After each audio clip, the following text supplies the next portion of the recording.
Hey everyone, and Happy New Year! In today's video, we are going to be taking a little trip down memory lane. I am going to be sharing my favorite thrifted finds from 2024, and then I'm also going to be sharing some thrifting tips or lessons that I have learned over the last year that will help you in 2025 with all of your thrifting adventures. My first favorite find of 2024 are actually two pieces that I kind of put together because they are both in the category of artwork. The first one was this beautiful gold frame, antique inspired gold frame that I found for just $3 at Goodwill. The coloring was absolutely perfect. I didn't have to change a thing to this frame. I just added my own piece of artwork that I printed out from Etsy, added a little bit of Mod Podge, and it was ready to go. I have used this in the fall, and I also just recently used it in my Christmas decorating as well. The other piece of artwork that was one of my favorite finds from this year was this Moody print framed in this beautiful gold frame. I loved everything about this piece of artwork. It was the perfect size, the perfect color combination, and I also thought the print was just so charming. So I scooped it up and brought it home with me.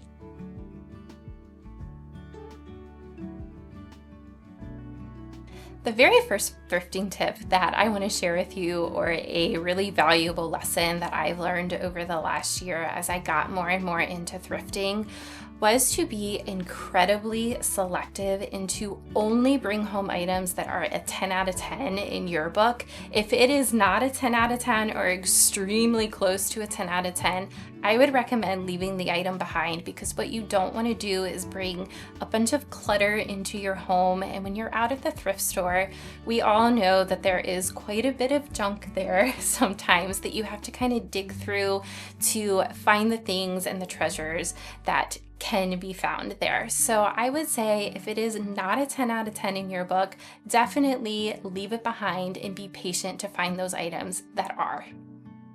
I have a pair of lamps in my bedroom that I thrifted. Actually, I found them on Facebook Marketplace. I paid just $10 for the pair of lamps, so $5 a piece.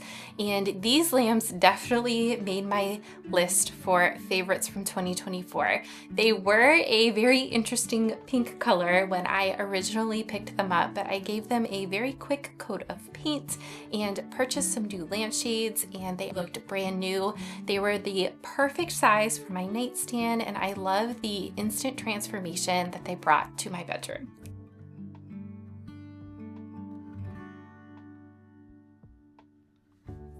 My next tip or a lesson that I have learned about thrifting is if you have a hesitation about an item, 9 times out of 10, you probably shouldn't bring it home with you.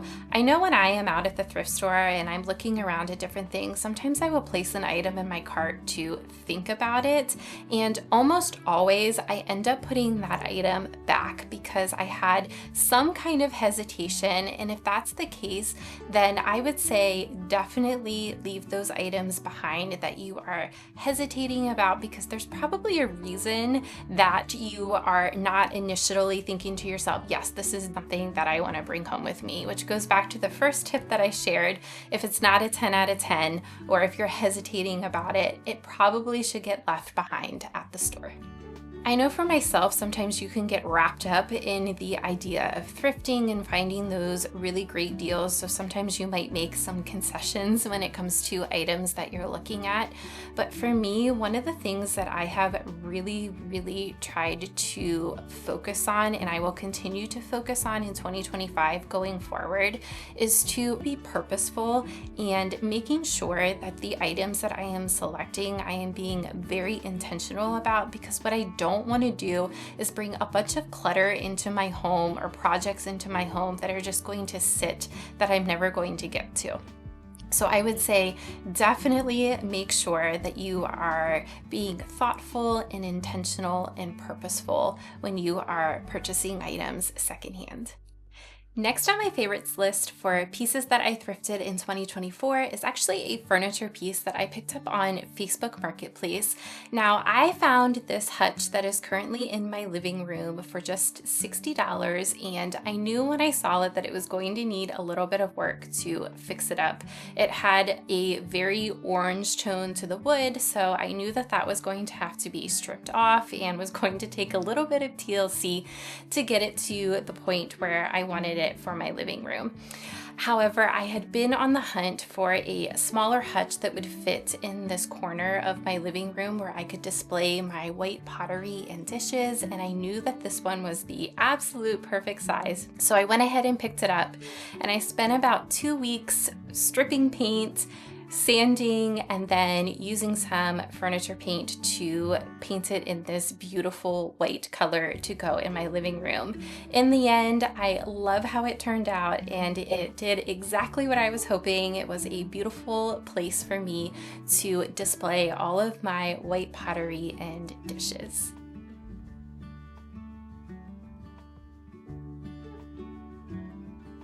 So thinking back on this project that I took on with the hutch, it actually brings me to tip number 3 when it comes to thrifting, and that is to have realistic DIY goals and to know your capabilities when you are out and about at the thrift stores or searching on Facebook Marketplace for your projects. Having this knowledge about yourself will save you from having projects that kind of build up in your home that you just thought that you were going to be able to take on, but it's as it turns out, you just don't have the skill set to do that.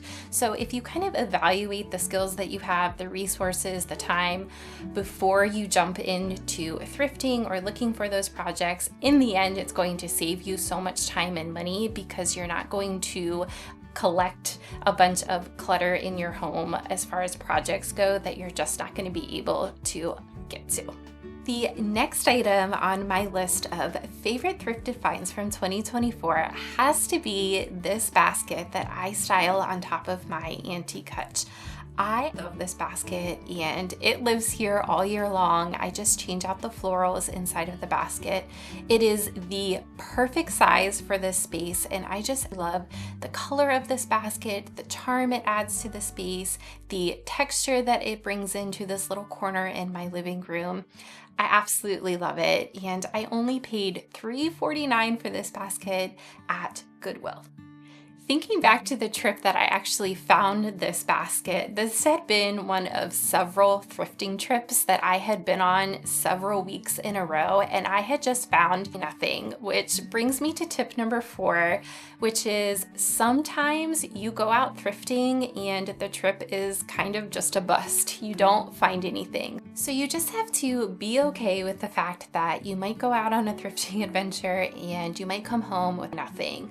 Because like I said before, what you don't want to do is settle for things, because then you are just bringing items into your home that have the potential of 1, creating clutter, or 2, you're going to end up just donating right back. So be okay with the fact that trips might not be fruitful all of the time. I actually had a hard time coming up with the items that I wanted to feature in this video and really narrowing down the list for my favorite items. I do have quite a few finds that I did come across over the year that were some of my favorites, but the very last one that I want to share with you today is this huge basket tray that I found at Goodwill for only $3.49. Couldn't believe the price on this tray because it is so massive. The color on it is just beautiful. There was no damage, and I instantly scooped it up and put it in my cart. I have styled this basket tray on my coffee table for the fall and for Christmas time. I just love how it kind of creates this beautiful place to create a vignette of items, and they all just look put together in the tray. Definitely one of my favorites from this year. Thrifting and buying items secondhand, I would say, takes some patience and also some passion. You have to be patient when you are out thrifting, looking for those treasures in so many items that are in the store. Sometimes I feel overwhelmed when I go into the thrift store because there are just so many things to look at. But I would say if you have patience, that definitely will help you.